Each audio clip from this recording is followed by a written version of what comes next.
Welcome. In this video I'm going to show you how you can determine Cohen's W with Python and my stikpetP library.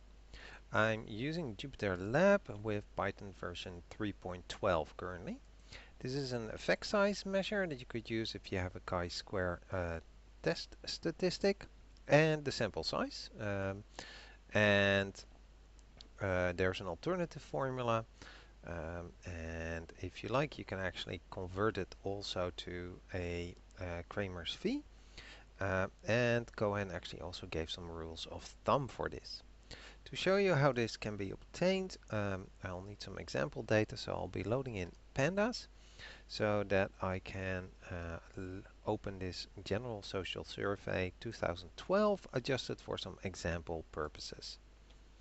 Once I have the data, I actually don't need all of its data, I just need one nominal field. So I'm going to be using as a nominal field the mar1, which if you look at the values count, will give you the counts and is actually a nominal field about marital status. So 79 people indicated that they are separated.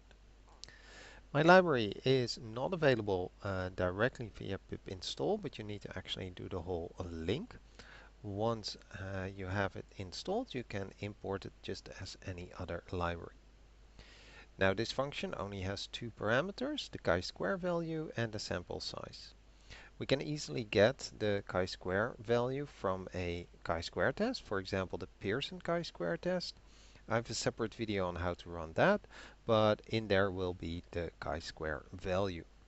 The sample size is of course just the sum of all the frequencies, so we can easily get that as well.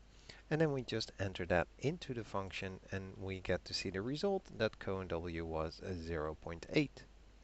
To use the rules of thumb, I actually have a separate function for that, th, short for thumb, Cohen W, and we can see that it could be classified as a large effect size according to Cohen, 1988, page 227.